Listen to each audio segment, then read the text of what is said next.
Greetings, ladies and gentlemen. Welcome to this broadcast of the Weekly Beat. My name is Dumi Jere, and I'm coming to you from Johannesburg in South Africa.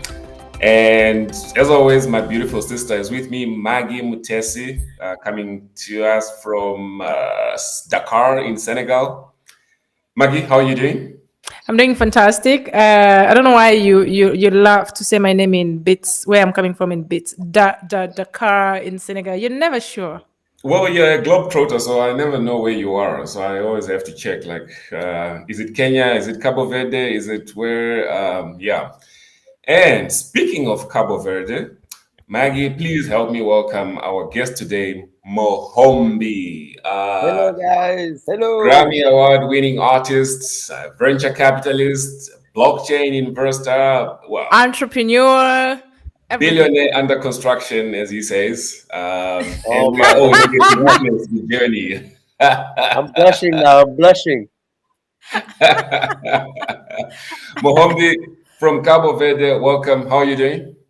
I'm doing very well. It's a beautiful day. I'm right now actually in Capo Verde in Mindelo, Yeah. working on very creative things. We are creating music with some of the biggest producers in the world and songwriters, and it's just an amazing time right now. All right, nice. No, look, we are very grateful for the time that you've given us, and we're looking forward to such a beautiful discussion with you. I mean, in my introduction of you, I mentioned blockchain investor. Now, these are terms that, frankly, I sort of know about them, but even I am also still confused about them. I keep hearing words like NFTs. Everybody has got an NFT, or people are changing their Twitter handles to your name .eth, and I'm like, what is going on? What does this mean? What is the metaverse? So it's a pleasure to actually have you on this show, and we're looking forward to you unpacking it for us.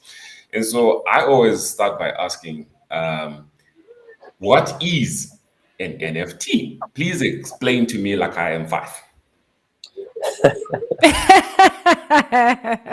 So basically, what an NFT would be, if I have to explain it in very few words, so it stands for non-fungible token, right?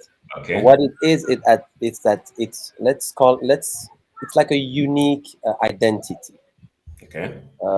It's like a fingerprint on a digital fingerprint that says, no, cannot be copied. This is only yours.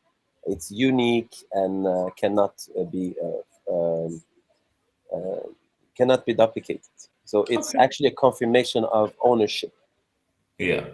So it's going to help people in the future to own things digitally, to be able to invest in digital projects, digital services, digital products, and actually be the real owners. And it's going to be able, that's a way for everyone to, verify. It's a verification that, okay, if you are in possession of this NFT, you are the sole owner in the entire universe. That's what an NFT is, basically.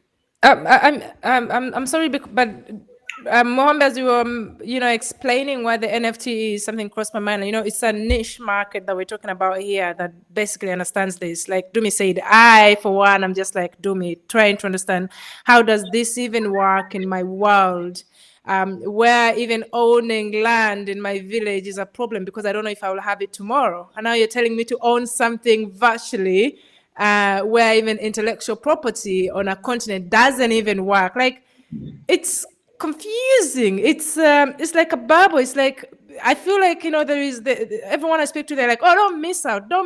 And whenever they say don't miss out, I'm like, do you actually understand what you don't want to miss out on? Or you're just betting on a future you have no idea about?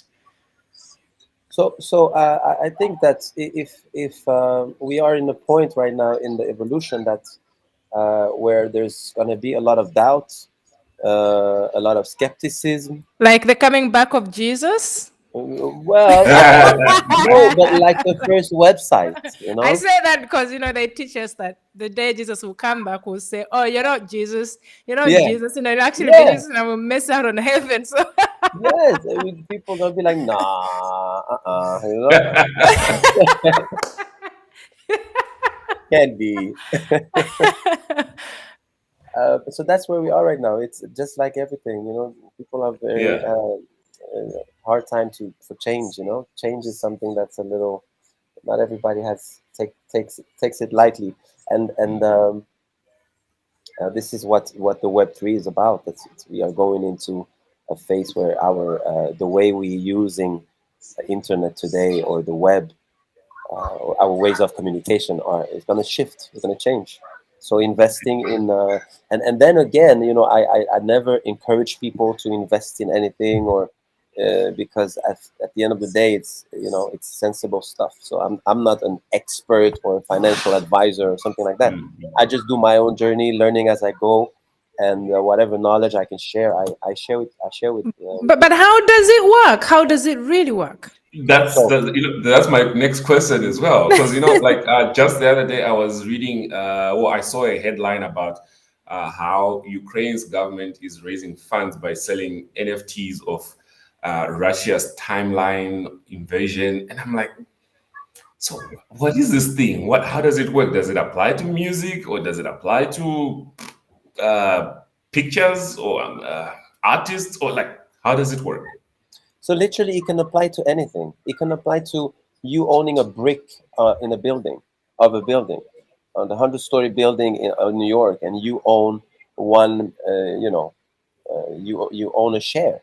You know, that's what it really is. You could apply this to everybody. It's just the NFT is going to give you it's a verification that you own it. So let me give you an example. Maggie, you were talking about land in the village, you know, in a village somewhere.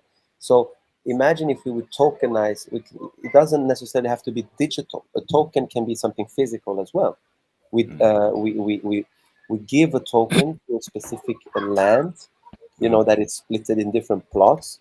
Just to take that as an example.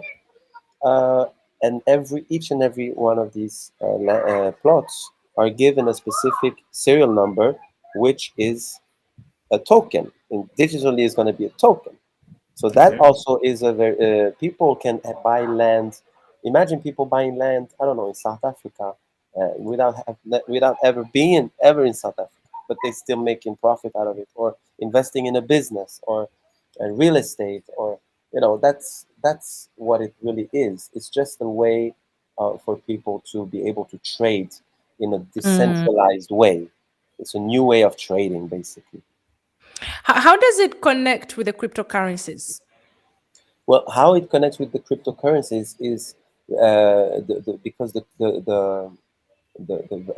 currencies that used to purchase an NFT is because we using cryptocurrency.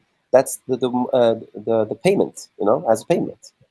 So Okay. you're buying today NFTs with the cryptocurrency.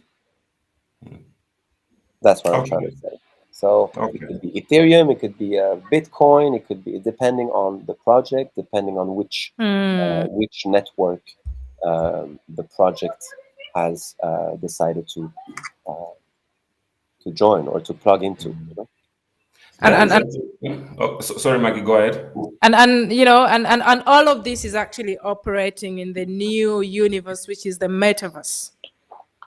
Well, so the metaverse is um, it, no, you could definitely get involved in trading cryptocurrency or the blockchain.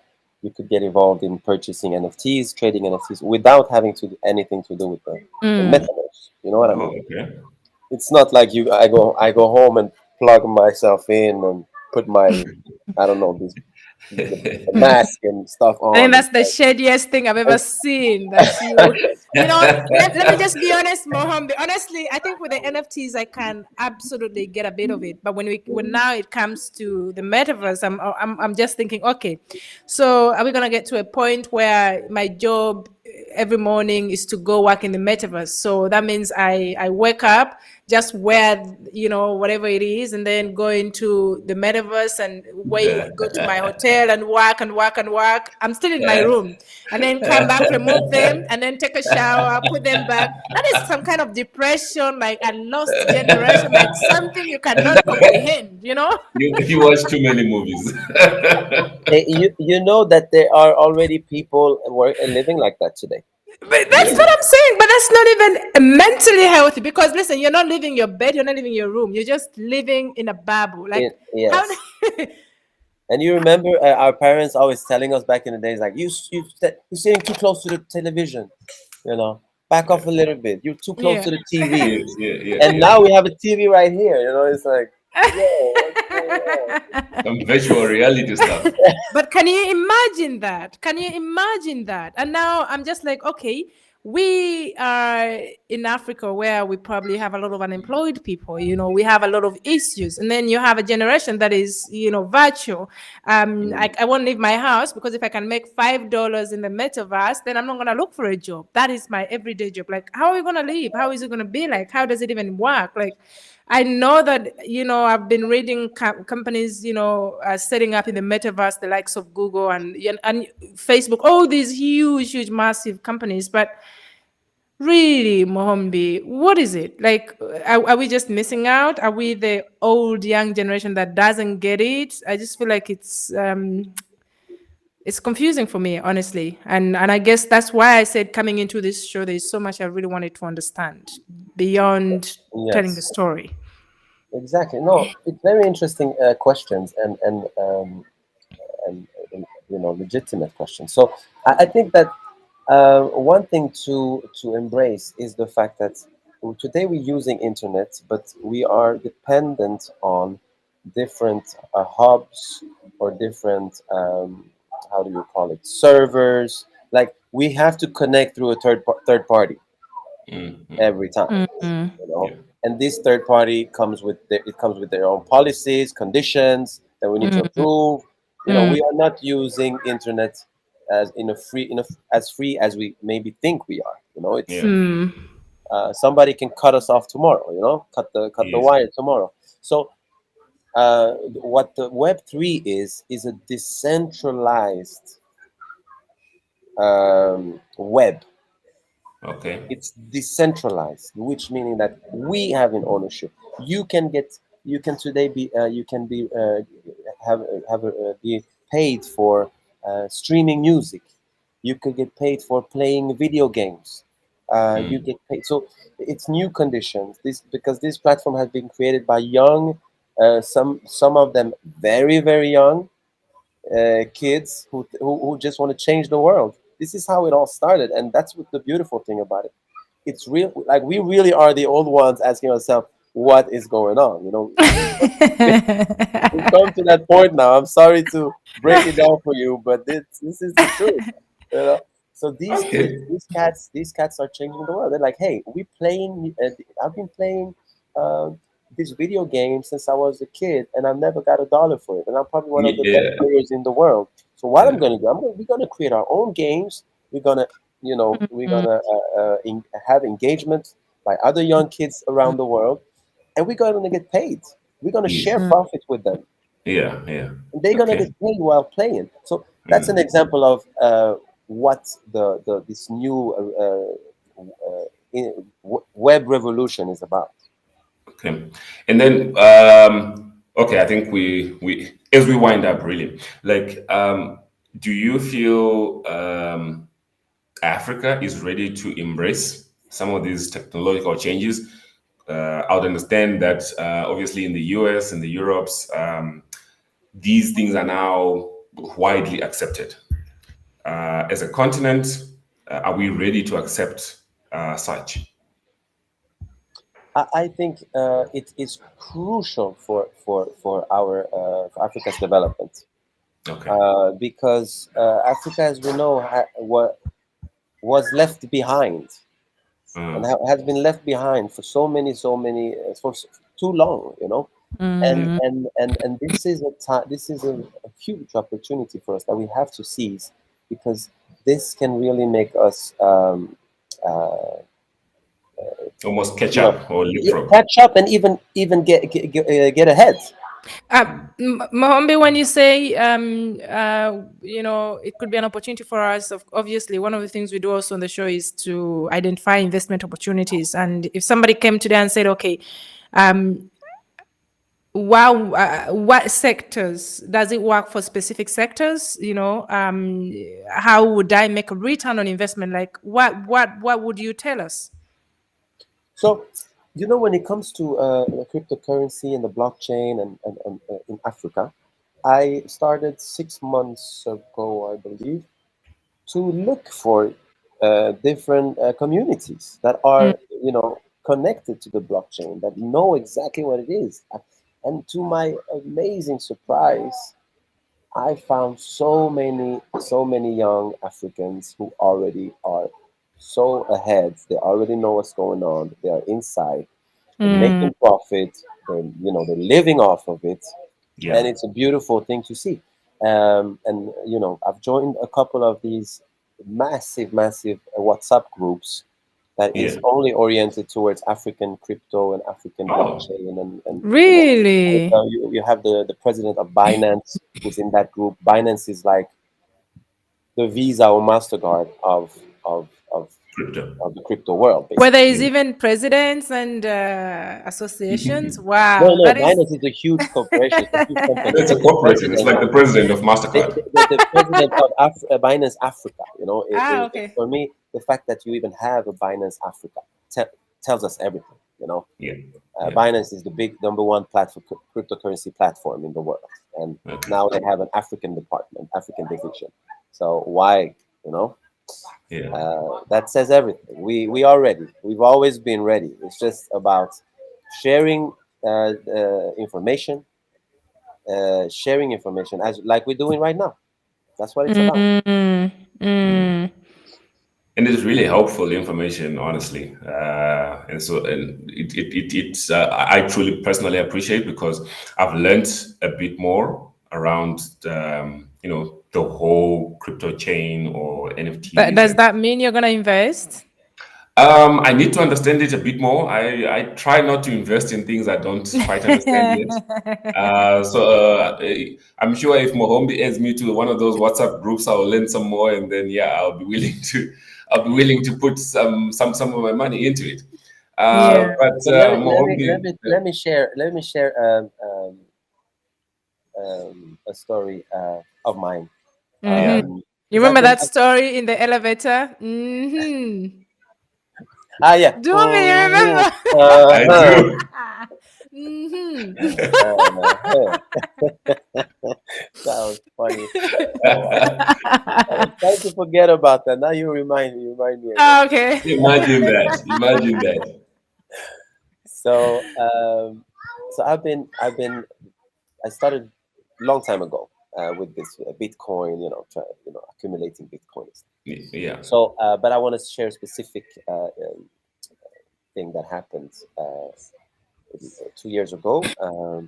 I have someone who wanted to invest with me in a business, a digital platform, fintech, a friend, and he said, "Okay, can I pay you in crypto? Can I pay you in Bitcoin? Can I send you, instead of doing a bank wire and stuff? Can I just send you $10,000? No, sorry, $100,000 in In Bitcoin." Bitcoin. I was like, Yeah. "Yeah, of course, do that, and then I can arrange, uh, you know, I can arrange that for you physically." He said, "Okay, cool." And that's what he did. And 6 months later, those $100,000 were worth $600,000. Oh No wow. way, Mohammed, no way. Yes. Can you So, get me into crypto? sorry, Can you get me into crypto? but What? that was pure timing, because that's when Bitcoin went from value of 10,000 to uh, 60,000, I think. 60,000. Yeah, so that's what happened. Now it's back down in 40, but not 10. So it's still still good. Yeah. But it's very volatile, up and down. It's very unstable market, and for people who like stability and want Yeah. to know it's gonna be my 5% interest every end of calendar year. I don't want to hear about anything else. Well, if it's not meant for everybody. But if Of you are course. somebody who's like, okay, I could put, I don't know, $100. I could put $1 on this. It's not gonna hurt me if I lose it. Yeah. I just want to try it out. Let's see what happens. Never put more money than you can afford to lose, in something like that, because this I, would I, be very nice. I like that. I like that part where you say never put these for example, Bitcoin. I mean, what are some of the things you would tell us that never do this, especially in this, like you said, it's very volatile. You're thinking of even having a heart attack in case everything crashed. If whatever you have, you could easily Yeah. lose. What are Yes. some of Yes. the things you have to really look out for? Because let's face it, Mohambi. I mean, there's so many conversations around Bitcoin, around NFTs, around, and it's still for me a bubble. It's like we're rushing into the unknown. Yes. Yes. Yeah. It, But as somebody who really wants to understand and say, okay, maybe I should put there my $10,000 or my $20,000 or my $1. What are some of those things that you would say before investing in, at least you should know or you should be aware of? so, very, very good question. Because in order to get where I am today in my little crypto journey, I have had a lot of tough moments and setbacks and scams and stuff like that. So I've really been through a few of those things. Um, the very, very important thing to do is to really do this research on what you're investing in. What is this? If you're gonna buy a new cryptocurrency that some friend told you about, he was like, "I'm telling you, this one is gonna blow." Well, you need to know who are the people behind this. Uh, where is this structure? When was it created? What's the purpose? What's the project? We call it a whitelist. So every project, every token, which is a cryptocurrency, is also token. It's the same. It's a synonym. Needs to have a project, a business plan. Like, and everybody have access to that. So you go to the website, you check it out. Who are these people? What do they trying to do? And if that feels good, then you can make your own decision. Always do your research. Number one advice. Number Never one. go on just an advice or follow a hype or just because someone bought it, I'm gonna buy it too. That can go very wrong sometimes. And third thing, always go from the starting point. Always go from a position where it's a scam, and then prove yourself wrong. Because it's a world that is not regulated completely yet in some parts of the world. It's still very there's still a lot of impunity. A lot of people that get away with by they get away with Yeah. Like those Yeah. South Africans. NFT, even NFT today, all these, the art part where people buying all these different arts and all these pictures and paintings, and I also have a few, but 99% is projects that people just want to take your money and leave. Honestly, Wow. So it's a tough world, the just like 1% the is the real real world. one. It's just as tough as the real world. The real world is easier. You know where you bought your land. You can easily go and take police. The virtual world, people disappeared. They even changed their names. I mean, it's different, Mom. There are some parts in the world where people tell that they sell the same land like 5 times. Yeah. Yeah. Yeah. Yeah. And then you all go to court and he leaves with all your money. All And he's right. not even arrested. And you don't even get refunded. All right, folks, we're gonna have to leave it there. That is so Thank you so funny. much. Thank you so much, Mohombi, for educating us, taking us in your world of blockchain investing, and helping us understand a bit more about all of these new terms that we keep hearing on a daily basis. So, truly, truly appreciate. As mentioned, Mohombi is actually a Grammy award-winning artist. Any new hits that we can expect this year? The beautiful thing is that I really decided to you know, give myself another few moments of music, you know. So I needed to get away for a while. I needed to Okay. take some distance, Yeah. and now I got a second wind. So let's do it. You know, that's how I feel All right right. now. Let's make some coins. Oh Of yeah, course. yeah. Some Of coins, course. baby. Folks, please head out to Spotify and search for Mohombi, Mohombi. Also head out to Apple iTunes, I think it is. Oh yeah. Also, please search for Mohombi's playlist, and please let's pump this music up. And Thank you speaking of so much. Spotify, please also follow our handle, our podcast on Spotify. Remember to visit our website, mantamedia.africa, for more news that you may have missed during the week. And also, please subscribe to our weekly newsletter. Comes out every Friday, called The Third Opinion. Special thank you to my co-host Maggie, our guests Mohombi, the Thank team you. behind the scenes, and of course to you, the loyal people that tune into this program. So until the next time, I am Dimi Jerry, and here's to peace and And profits coins. and tokens and And token. NFTs.